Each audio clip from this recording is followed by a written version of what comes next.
planète avec notre 4x4 Ford Ranger. Nous l'avons équipé d'une cellule Globe Camper en 2014 et l'avons baptisé Galiska. Nous sommes partis de Grenoble le 1er septembre, direction la mer Noire. Nous mettons le cap à l'est de l'Europe. Pour le retour, le trajet n'est pas défini pour le moment. Nous aviserons en temps voulu.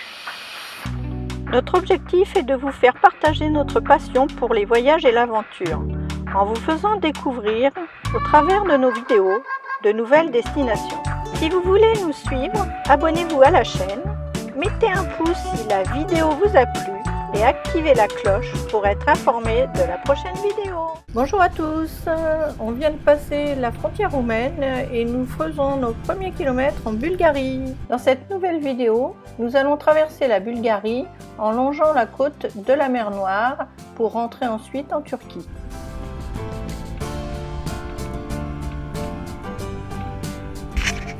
Les routes ont l'air moins défoncées qu'en Roumanie. Nous allons au cap Kaliakra visiter le site archéologique. Pour rouler en Bulgarie, il vous faut une vignette. Depuis 2019, cette vignette, on peut l'acheter sur internet. Donc c'est une e-vignette et on n'est pas obligé de la coller sur le pare-brise. C'est pratique. Un magnifique tracteur.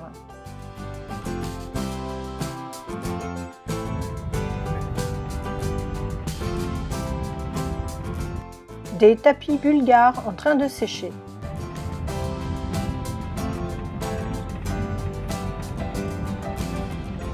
Le cap Kaliakra se situe dans une réserve naturelle. Cette réserve est devenue bulgare en 1940. Ah, il va falloir payer pour aller sur le site.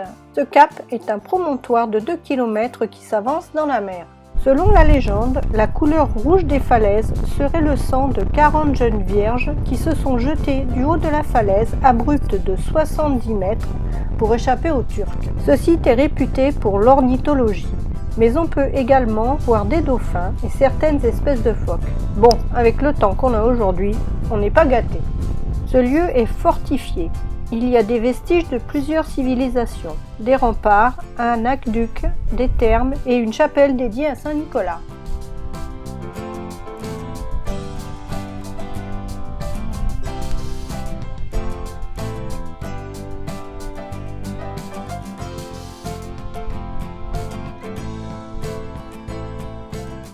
Le monument de l'amiral Fiodor Ouchakov commémore la guerre russo-turque qui a eu lieu le 11 août 1791. Le 4x4 est garé près de l'obélisque des 40 jeunes vierges.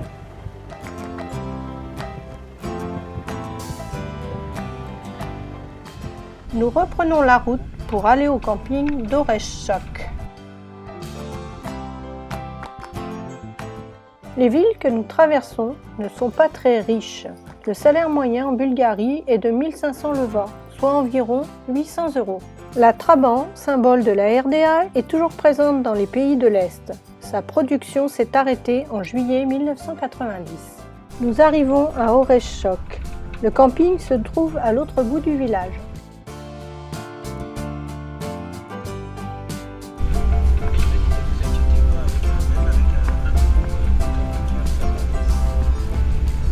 Eh ben, la route est de plus en plus défoncée. Heureusement qu'on a un 4x4. Enfin, on en voit le bout.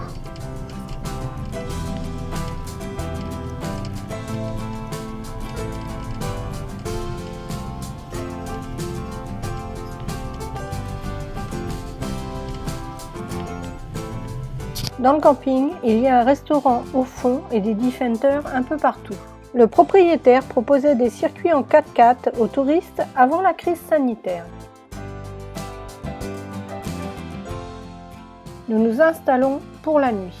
Alors ce soir, on va manger dans le restaurant bulgare du camping. Je ne sais pas ce que ça va donner, je ne sais pas ce qui nous attend. Ça va être sympa. Alors là, on va au restaurant.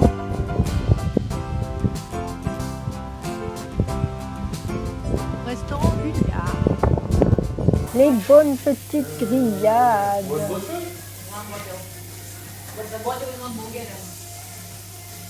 The bottle is not Bulgarian, it's Italian bottle. And the other? This 1 liter.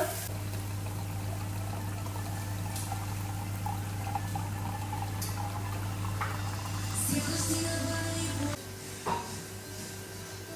crois que tu fais une photo.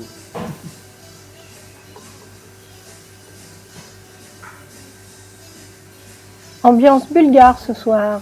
Ça, c'est de la parlanka, un pain un peu brioché avec du yaourt brassé, fromage de brebis et de l'origan. La chopska, c'est une salade de tomates, concombres, olives, poivrons avec de la feta râpée, des oignons et du persil.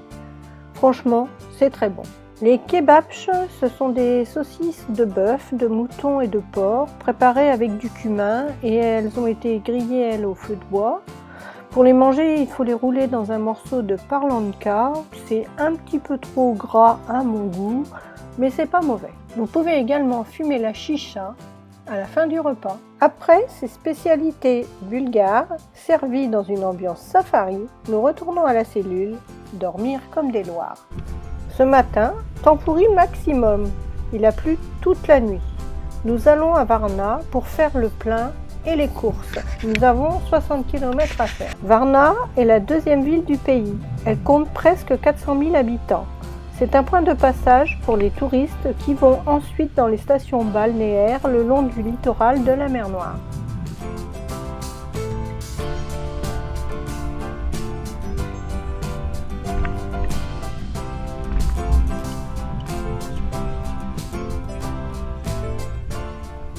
L'or est omniprésent à Varna. On trouve au musée archéologique les plus vieux objets et bijoux en or du monde qui datent du 5e millénaire avant Jésus-Christ.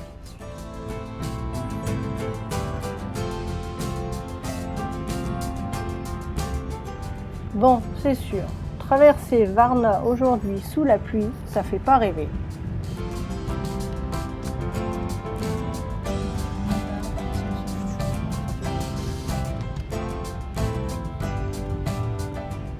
On n'est pas dans le quartier le plus huppé de Varna.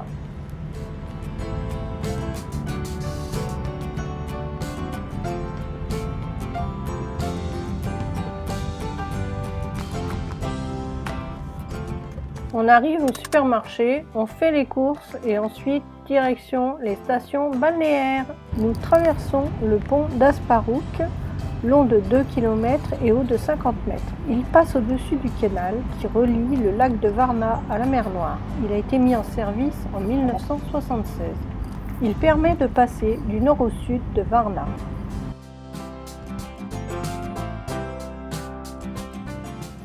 Enfin, nous retrouvons le soleil. Quel plaisir de marcher dans le sable!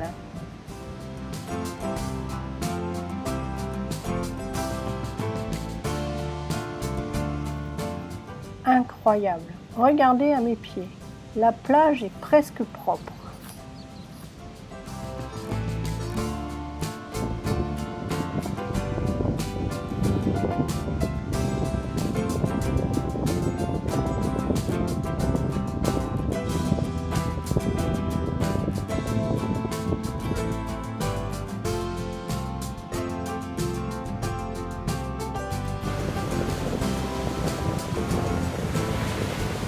Elle est quand même bien bleue cette mer Noire.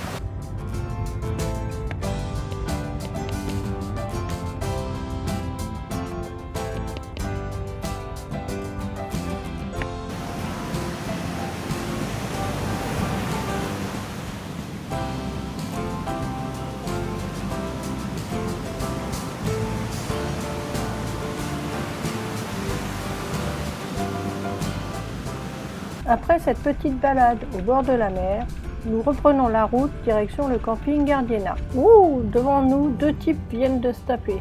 C'est vrai que le code de la route n'est pas toujours respecté.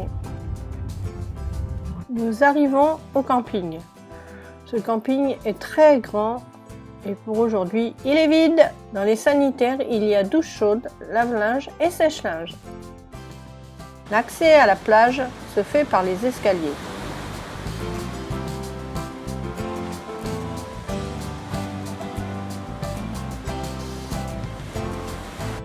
Lorsqu'on arrive sur la plage, en fait, on met les deux pieds dans un dépôt d'ordures.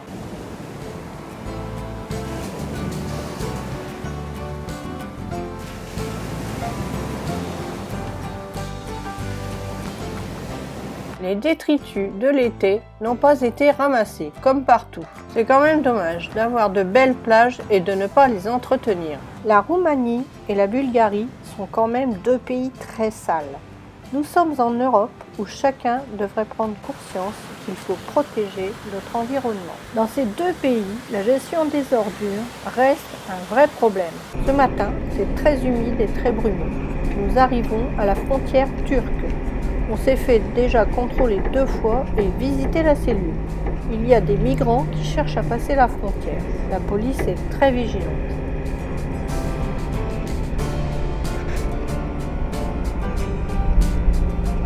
Le passage de la frontière est assez rapide. Il faut compter environ une demi-heure.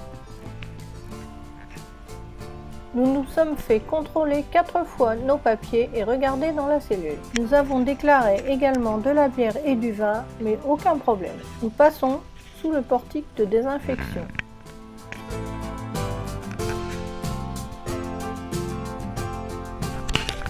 Ça y est, nous sommes enfin en Turquie. Pensez à mettre un pouce si cette vidéo vous a plu, à vous abonner si ce n'est pas encore fait et activer la cloche pour être informé de la prochaine vidéo. Bonne route à tous sur la chaîne Galiska.